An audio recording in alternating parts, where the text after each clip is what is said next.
There's never a time in human history where life has been like super peaceful and easy going. That's part of what people appreciate about life is those breaks, but you have to have the chaos too. And I think it's kind of built into the system that there is always going to be this up and down. And I think it's also built into the way you interface with life. You know, you're not always going to feel great.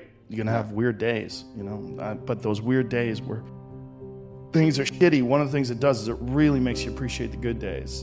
I think if every day is too good, that's the problem with people that are on like certain medications that sort of make everything a 7 or a 6 all day, every day. It's just gray and pale and boring, and there's no ups and no downs. There's no nothing. It's just flat. The more effort that I put in my life, whether it's exercise or particularly like running and yoga and martial arts and doing stand-up and doing podcasts, the more I do those things, the more, because I'm creating my own struggle. And I feel like there's a lot of benefit in creating your own struggle rather than, like if you see a lot of people that run into like a lot of struggle with life, like just life in general in terms of like relationships and friendships and fallings out, a lot of that seems to me that people need a certain amount of conflict and a certain amount of struggle. And they create that struggle if they don't get it in some sort of a organic form. You know, if you're not at war with a neighboring tribe or you're not worried about predators, you create this struggle with your girlfriend or with your buddies or, you know, with the people at work, your coworkers.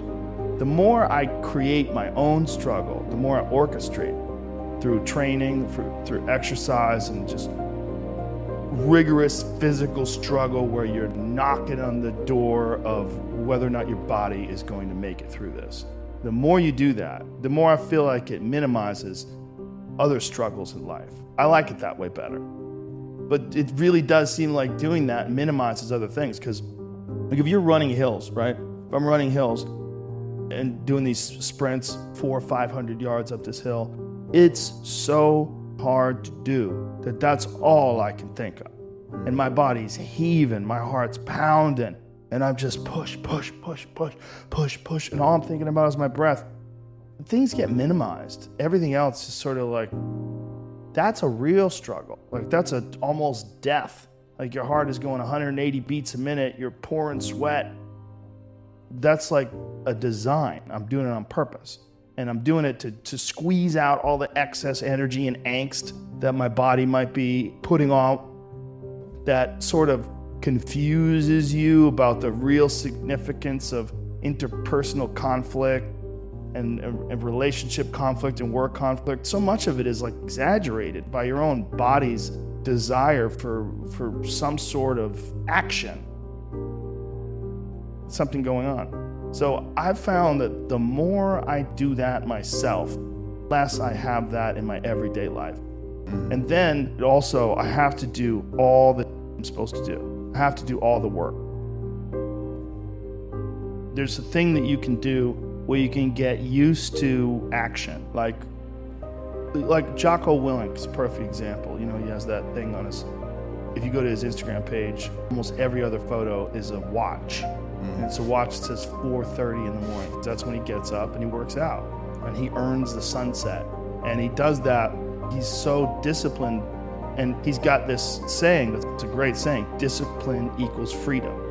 And it's true, because he's able to force himself to do that every single time. There's no excuses. There's no break. There's no days off. It doesn't happen. So because of that, you're not scared. You know that you can keep doing. You know that you can continue to perform. There's a lot of people that are scared of their ability to do something that's difficult. They're scared of whether or not you see someone who's doing something that's really tough to do and you go, man, I don't know if I could do that.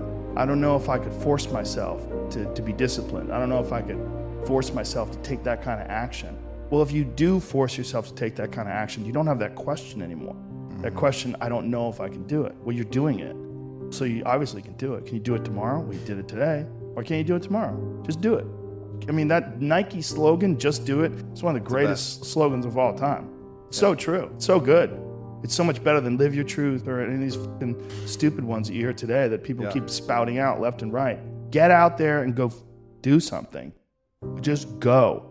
And then in the middle of doing it, it'll become easy.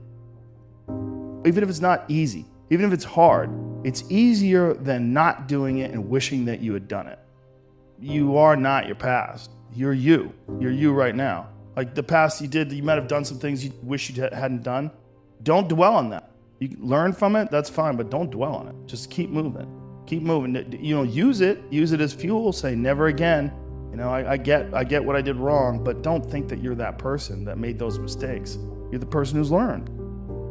To have that attitude is a really important thing, and to not say, why am I doing this now? I could have been doing this my whole life. I think that enduring something and building up that ability to endure things, that's also a very important mechanism that you could apply to everyday life. Like that, the mechanism of understanding how to endure.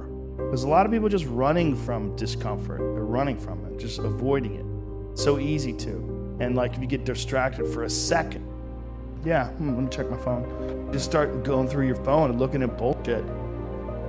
Distracting yourself from the tiniest frustration of boredom.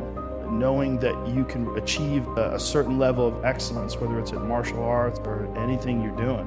If you do know what that feeling is like when you've worked for years and years and years and you've achieved this certain level of excellence, very unusual, you realize like, oh, that could be achieved in other venues. You just have to find the venue, apply the discipline, and that's where you get so much more benefit out of a struggle that you choose to embark in versus a struggle that life throws upon you. And I think the more you choose to embark in these struggles, these especially physical and mental struggles, I consider both martial arts, yoga, and actually even trail running, I consider the mental struggles as much as physical struggles. Or you could say, no, this is what I'm doing today. I have a very clear plan in front of me. My plan is we're doing 4 miles today. This is where we start. This is where we end. This is what we're doing.